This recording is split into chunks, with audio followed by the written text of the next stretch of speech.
Thank you. My name is Elfrida. I'm a Nigerian freelance investigative journalist. Basically, my work is focused on environmental and climate change. I'm based here in the UK, London, where I'm studying masters at the Westminster University.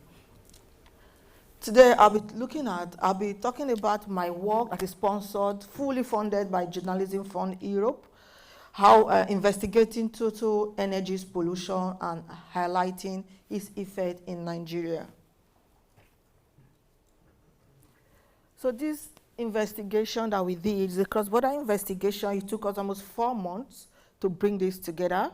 And for us to bring this investigation to publish this work, we traveled to the community hosting Total Energies. They were Total EMP. I usually mistake them sometimes. So now they are Total Energies.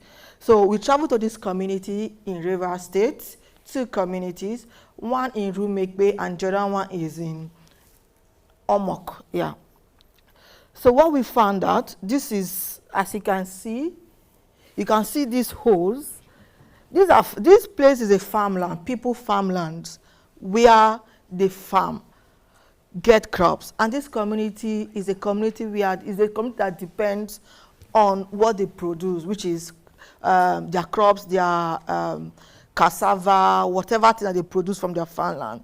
And you could imagine when your farmland has been polluted, the only source of livelihood, this is where you get things. What would be of these people? Low-income families. So we found that environmental pollution, land degradation, polluted farmlands, dead crops, every hole dug to plant, whatever thing you want to plant. Once you dig, I'll go further, you see my report. Once you dig, I was shocked. We were shocked when we got to the field. Even when we got, initially, our plans was not to go to this community, not to go to this particular farmland. We didn't know what is happening. When we pitched that pitch, we used the Nigeria Oil Monitor website to track where these companies are polluting. Although that particular website is not accurate. Not all the spills that are happening that have been reported, but even them, they said it on the website. The government, the agencies said that they depend on oil companies to give them information. You could imagine when you are depending on polluters, would they give you all the information that you need? No, definitely you can't.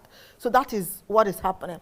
So when we went to this community, we went to speak to these people, and one of the elders we saw told our officer, can you take them to that farmland? We said, what farmland? Say, you people need to go and see. You came here and want to hear, yeah, these are the computers, this is what you've seen. But when you get there, you'll be shocked. I told my people, I said, let's go. We got there. I was like, what? As we are coming, we saw women, young girls, they've gone to mine crude oil, carrying it on their head. They are going to refine it. I was like, so you were telling me, look at them, they are the ones. I stopped and checked, and I interviewed one of them, one of the women I saw. Now, shockingly, we also found that teenagers are also, look at this hole. If you can see this hole that you're seeing there is more than 6 feet. That is why they're using the rope to tie the bucket to bring out the crude oil. This leg you're seeing there is also a teen. I have to ensure that their face does not show on the report because they are teenagers. So that is why you can't see their face, and I did not interview them. If you watch the video, I did not interview them. We just had to go over. So when we got after when we are interviewing one of their brothers, that one is 21 years. I've been here 21 years here, and he was telling us that that when they came here, they came one morning to dig to plant. What they saw was crude oil. And because they could no longer plant, they decided, we have illegal oil bunkering, illegal oil mining in Nigeria. This is one of the things. So when they saw that there is no crops, nothing is coming, the only way they need to eat is to dig this crude oil out. So they started digging, and they dig. Once you dig, you see oil. So now they do not devise me. They call it, if you read the story, there's a place, one of the guys I spoke, he said black gold. They call it black gold, that they are using the black gold to survive. Now, me as a person, I did not go inside this hole. I just stood. I could not even stand the odor. The smell is too much. It was shocking. And the guy was saying, That this thing, even as I look at it, as I'm eating, look at how I'm breathing, I'm not doing it well. But yet, I have to pick it because we don't have food. And this is the problem that Total Energies is doing. This is a company that cannot do similar thing in their country, and yet they are doing it in Africa. Yeah, so now the impact, like we've talked about land pollution, farmland pollution, it has caused communities to go into illegal mining of oil. And illegal mining of oil is one of the things that Nigerian government has been trying, they say they are trying to fight against it. Yeah. Now, if you see this river, behind the river, you will see Total fence. It's a barbed fence. It's a fence. Now, what happened? Because Total is no longer cleaning their spill, who is holding them responsible? Total is no longer clean. Total Energies is no longer cleaning their oil spill in Nigeria.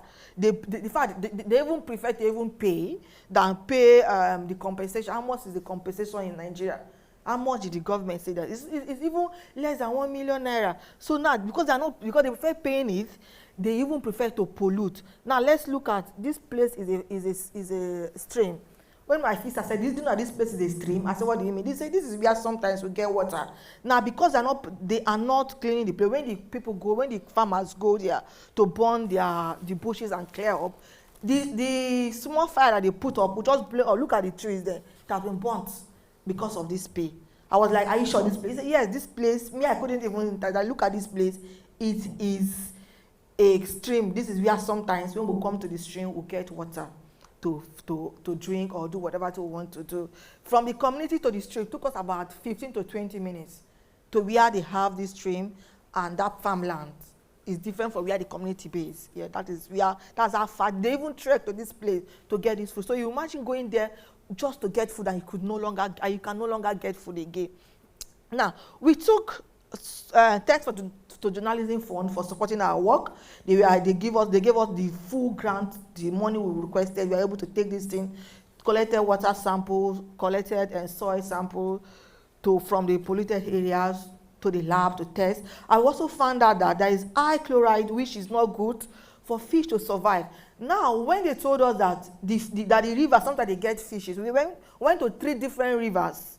One from their entrance is a flowing river, so we need for us to ascertain that this place is a flowing river, and to get an accurate amount or accurate level of pollution, whatever thing that came out from the result, we need to get to the point A, which is where the river flows in and where it goes out. So we got the different spot of water with the soil, and when there is no, and when even the pH level is even lower than what WHO recommended for drinking water. This is a community that depends on their livelihood. The things that they eat, the things that they get is from there. Even their corporate social responsibility, the company is not keeping to it. This is part of our findings. It is not just Total, but I'm talking about Total because today work is focused on Total. Now, the gains and the pain. Okay, now, you look at it. When I talked about speed, this is a shallow place that I just brought out. Look at this place, just small. Look at this speed. This is how the farmland is. So you're able to see the level of pollution. When I spoke to the spokesperson, he said, "Elfrida, we have good relationship with our host community." I said, "Yes." Based on what you have said, yes. Based on what they said, no. So what are you talking about this speed? He said, "Oh, I'm sorry, I cannot give you any information about this. I wish I could, but for now, I can't give you." Now, the gains. Total is making profit, huge profit in Nigeria. They are making gains. But the gains is at the expense of the poor people, the remote people in the community. This community is a community that just suffered from we are having communal crisis. We are two groups we are fighting because of oil companies. That was to do with Shell, so it's not Total. Based on information report I did, it was on Shell, so I won't attribute that to Total. Yeah, this community just survived. So with this pollution that has happened or that has been going on, how would they survive? Now, just in 2022, the company Total themselves announced that in 2021, they have an annual profit of almost around 17 billion naira. Yes, this is the profit that they have. They are making profit, but the people themselves are crying.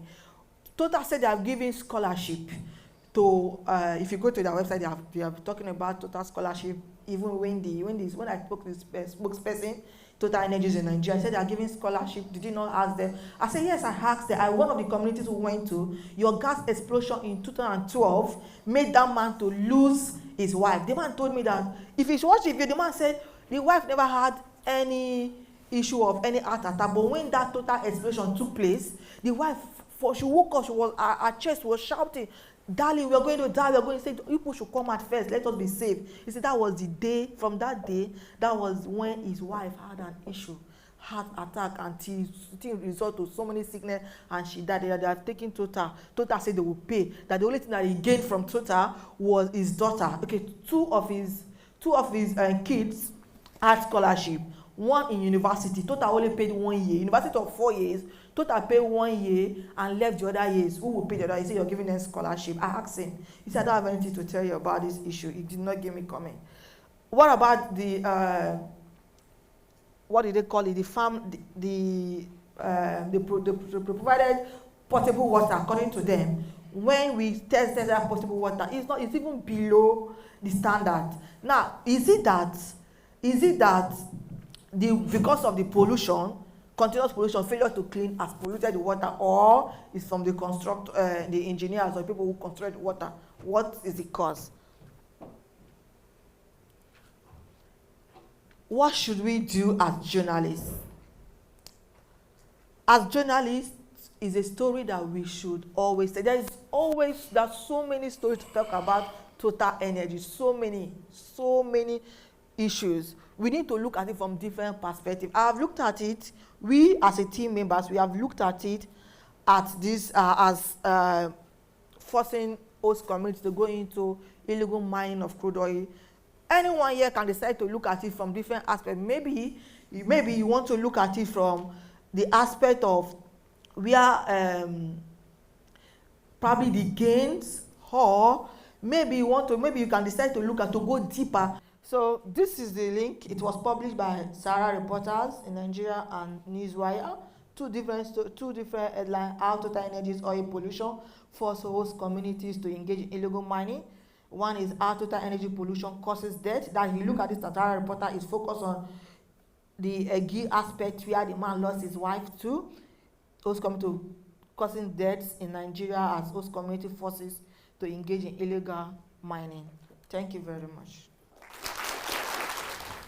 My story was about Lesotho's $15 billion energy pipe dream. This is a project that was supposed to be constructed in the mountains of Lesotho. And I think I should take you to the context of the Lesotho's energy sector. The country, its total consumption is 145 megawatts. And it's producing 73 of that part from its hydropower. With this Lesotho wind farm project, the country would increase its production to over 6,000 megawatts. This was a huge project in Lesotho, and taking that Lesotho is within South Africa, which is currently facing electricity shortages problems. So with this project, Lesotho would contribute to reducing the crisis in its much wealthier neighbor. And this could also stop,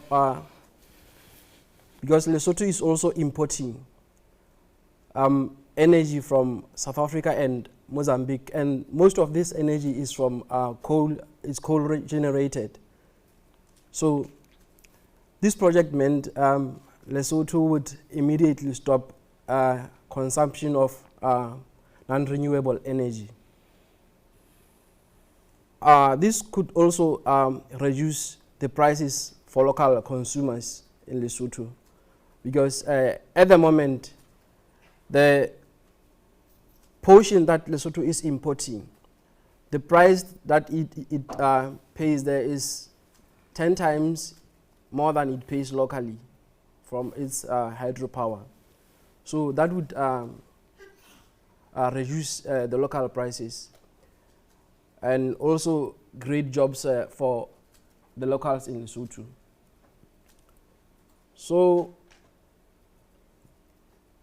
my story, when I pitched this story, I looked at the currently existing energy projects in Lesotho, and including those that are on the pipeline. This is just the solar power project that has been completed recently in Lesotho on the picture. My interest with this one of the wind farm is that it looked to be highly expensive, and its impact looked to be very, very high, but it somehow disappeared from the government plans. So I wanted to find out why this project disappeared from the government plans.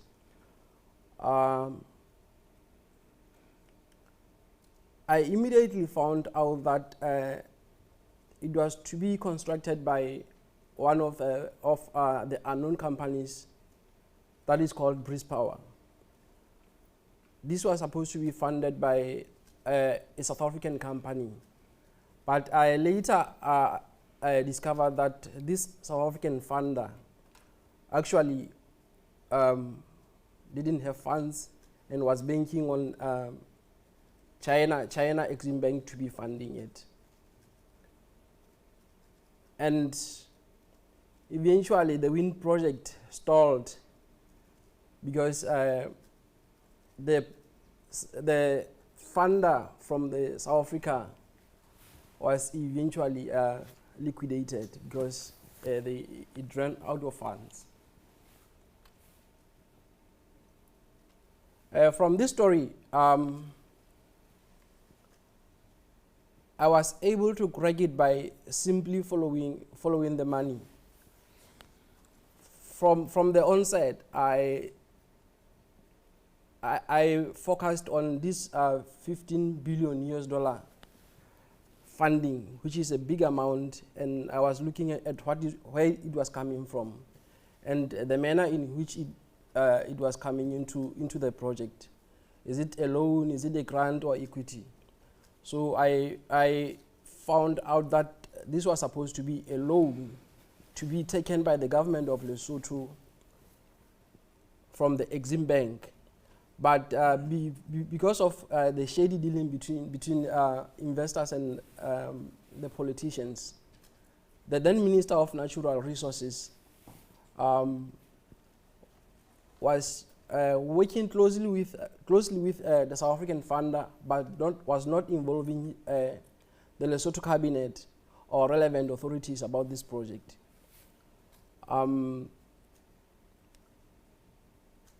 The South African financier also was banking on the Chinese, and there was another Chinese company involved in the project. And when it pulled out, it meant the funding from the Chinese was no longer possible. And the South African funder eventually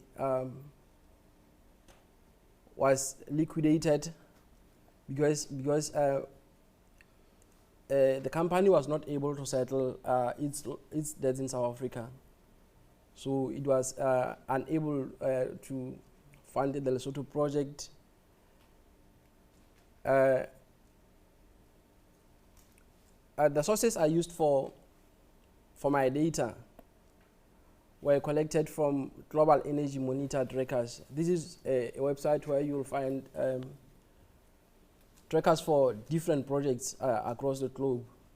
And I used Flourish to visualize my data.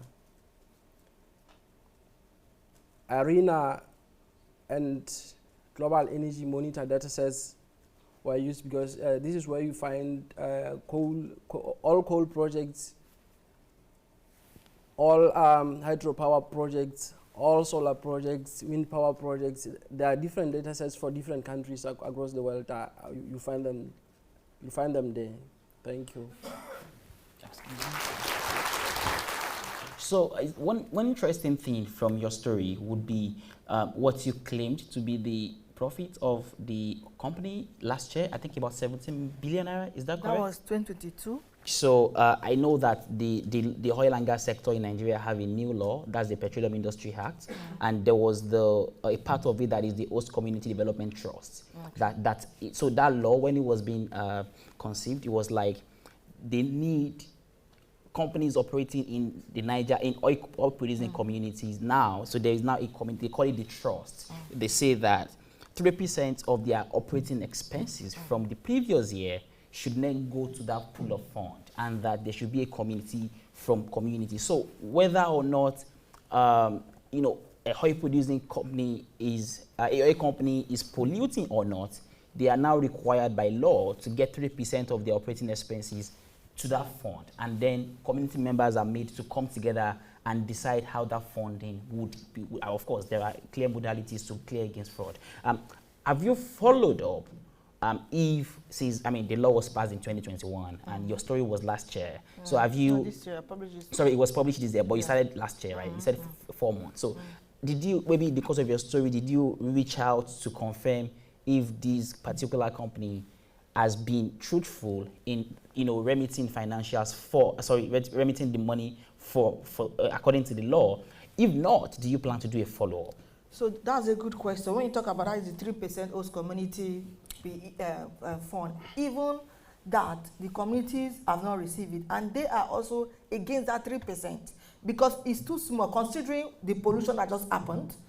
And now another issue we identified is that, and that issue just raised now, the 3% fund is something that I can look at it further, but another issue is that these communities, they don't know who to meet, because when we went to the community, we spoke to the real people, not just people who don't have say. These are stakeholders in the community. They don't have anything like, it's not like if you want to go to the community, you must meet them. If you want to interview people, you must meet them before you get. They don't even know how to process it. All right. Yeah, it should be a follow-up. So I think the takeaway from there is that people don't know who to go to. How to go about so they are not sure who to hold accountable. All right, that's fine. Then Sechaba, I would go right to you. And one of the interesting things from your story would be when the minister, said he's not aware of government stake in the company that was going to do the project. So, and that speaks to questions around transparency when it comes to contract award and all of those things. Ever since you published your story, have you followed up? Have you tried to see, is anybody in jail now as regards the $15 billion project that's almost nowhere to be seen? Thank you for your question. After I published this story, really there's no any arrest made, but I was contacted by the South African company. They were telling me that after the Chinese deal failed, they are trying to revive the project, and they have since looked into a possibility of acquiring funds from the US. But the issue is still that locally, it's not clear because they are not following the due processes in the country like they did with the Prime Minister. I mean, former energy minister. All right, thank you very much. And I think at this point, trying to look at the time for lunch. So we have like a minute to go. But I wanted to say that the reason why this panel had to happen would be because in recent years, there has been a lot of conversations on climate change and climate ambitions and all of those things. But sometimes a lot of these positive words from government and their agencies are always underneath those fantastic words are terrible issues happening within communities. And the question is that if you're taking a government initiative to deal with climate issues and people who you are in court trying to save the planet so that they can be there when they are in terrible situation, even before, that is even worse than when you started, then it comes to the point that how do we continue to beam searchlight on these issues. And I think we've seen examples from South America, we've seen examples from Nigeria, and we've seen that's West Africa, and we've seen from Southern Africa. And I know that the Open Climate Reporting Initiative, I'll continue to expand the footprint and see how, evidence of these problems in each of these regions where we operate in. And I hope that after now, we get to see many more stories that continue to interrogate environmental practices that are, against human realities. And on this juncture, I have to say thank you very much for joining our talk. And on behalf of the Center for Investigative Journalism Open Climate Reporting Initiative, we say thank you and we'll see around in other sessions. Thank you.